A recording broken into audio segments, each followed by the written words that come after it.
গ্রামের বাড়িতে থেকে আম নিয়ে আসছিলাম আচার করব। তো দেখো এই আমটা কত সুন্দর, তাই না? আর সবগুলো কিন্তু টাটকা ছিল। কিছু গাছের আম অনেক মিষ্টি আর কিছু গাছের আম অনেক টক। তো মিষ্টিগুলো খেয়ে নিয়েছি, টকগুলো রেখেছি আচার বানাবো তার জন্য।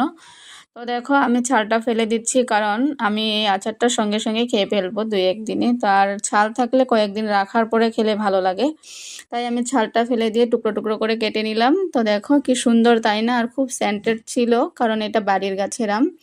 তারপর সবগুলো আম কেটে নেওয়ার পরে আমি ভালো করে জল দিয়ে 2 থেকে 3 বার পরিষ্কার করে ধুয়ে নিলাম। তারপর আমি এইখানে দেব হলো শুকনো লঙ্কা। বেশি একটা মশলা দেব না, কারণ বাচ্চারা খাবে। তো শুকনো লঙ্কা ভালো করে ভেজে নিলাম। তারপর দেখো দারচিনি, লবঙ্গ, ইলাচি, জিরে, গোয়ামুড়ি, ধনে, তারপর ছিল গোলমরিচ, সবগুলো ভেজে পেস্ট করে নিয়েছি। কড়াইতে সরষের তেল দিয়েছি, পাঁচফোড়ন দিয়ে আমটা দিয়ে পরিমাণ মতো নুন আর হলুদ দিয়ে একটু ভেজে নেব।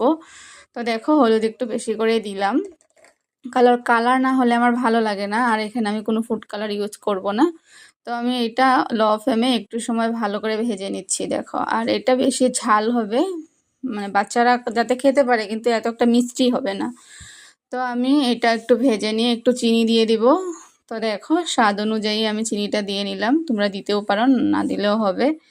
তো আমি চিনিটা দিয়েই যে মশলাটা পেস্ট করে রেখেছিলাম, তারপর মশলাটা দিয়ে দিব চিনিটা যখন গলে যাবে।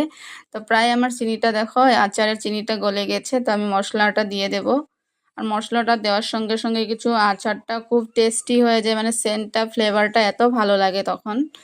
তো দেখো আমার সোনা মতো খাওয়ার জন্য খুব হুলস্থুল করছিল। ফাইনালি আমার আচার হয়ে গেছে। তো আমের আচার নামানোর পর আমি একটু ভিনেগার দিয়ে নিচ্ছি, কারণ ভিনেগার দিলে আচারটা কয়েকদিন থাকে বা কয়েক মাসও থাকে। তো আমি এভাবে আচারটা কমপ্লিট করে ফেললাম। দেখো কি লোভনীয়, তাই না?